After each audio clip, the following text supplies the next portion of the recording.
ज्योति steno typing college में आप सभी का स्वागत है। ये आपकी डिक्टेशन नंबर है 103। Dictation start after 5 second.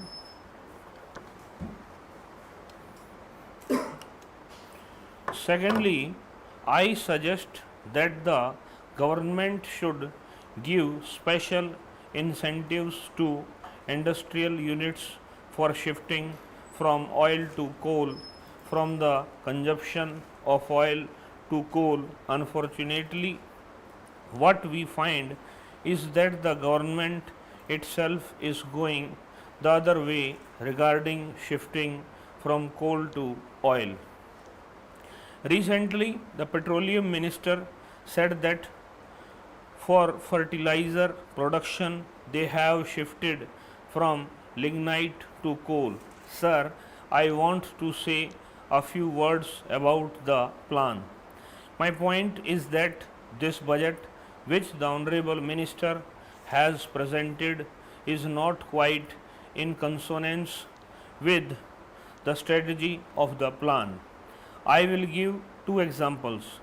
The one is the plan document says that the subsidy would be gradually reduced, substantially reduced. But in this very budget, instead of reduction, the subsidy, we find the subsidies under all the heads have been increased.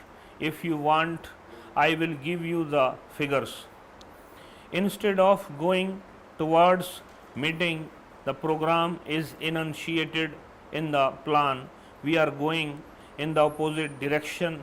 The other point, which has also been mentioned by my friends, is about deficit financing. What you have provided in the plan for deficit financing is rupees 5,000 crores for a period of 5 years. In the first 2 years, we would have easily exhausted more than rupees 4,000 crores, leaving behind hardly rupees 1,000 crores to cover the remaining period of 3 years.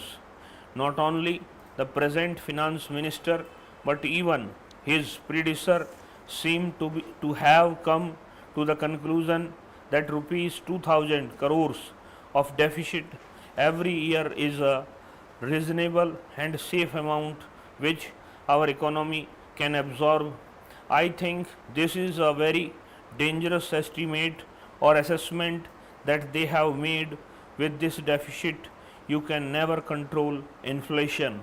In fact, inflation will go on rising at some time. In some weeks, it may appear that there is fall in the consumer price index, but if you examine it in a continuous basis, you will find that the prices with this type of deficit financing can never come down.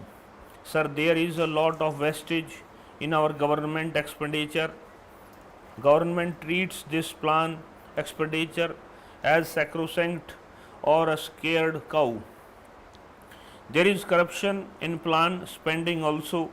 I would request the government to take care to economize wherever possible and see what can be done in this regard. I would also mention that our plan projects are not properly implemented.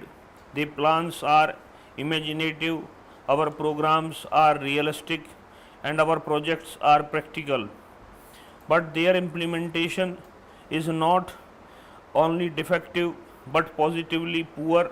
Last year, I had given several examples of how the original estimates of different projects went away. There is not a single project which has been implemented in the same cost estimates as originally prepared. There are very few which were implemented within the time originally stipulated. I think there is enough scope for the government to examine this thing and see what can be done. I can give you examples of this. Sir, I would make a few suggestions towards implementation of the plan and how our implementation can be improved. First is that utilization of installed capacity should be given priority over creation of new capacity. Top priority must be given for utilizing the installed capacity, and you must not be annexes only to create new capacity. Second is the ongoing projects must be first completed on a priority basis, and adequate resources should be provided for that. It is no use having too many projects and spreading our resources too thinly so that none of them is completed and we do not get any production. The third is top priority should be given to power generation, because many of our industrial projects and undertakings today linger on because of power shortage.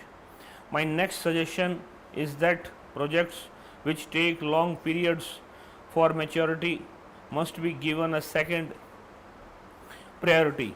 The finance minister has diagnosed the malady very correctly, but having done that, what has he done to implement it? Has anything been done to check the cost, push inflation, to reduce the cost of production? I submit nothing has been done. This discretion. On the other hand, we find that there has been an increase in the cost of fuel oil, electricity, coal, steel, and all other raw materials. There has been an increase in the cost of transport, both rail and road. The credit, which has become one of the important inputs, is becoming more and more costly.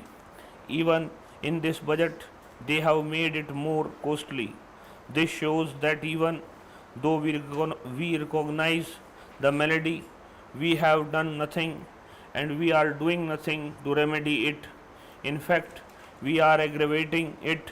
The finance minister says that his basic approach is that additional revenue should flow largely from increased production.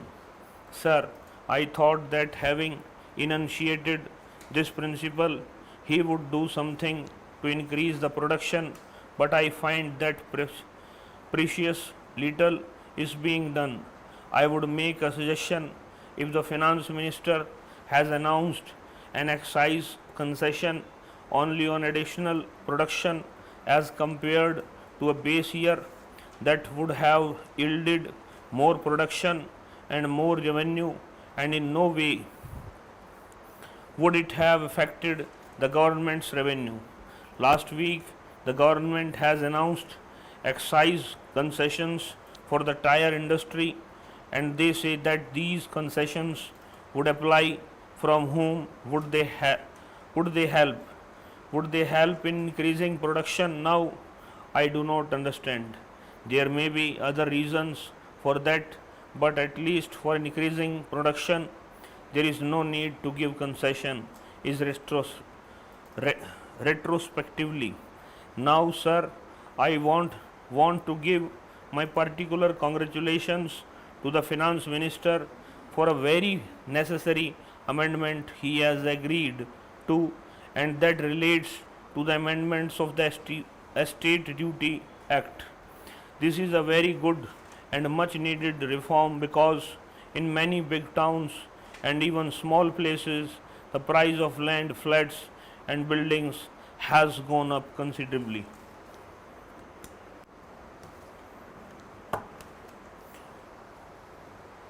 इस class में इतना ही बच्चों, नमस्कार बच्चों।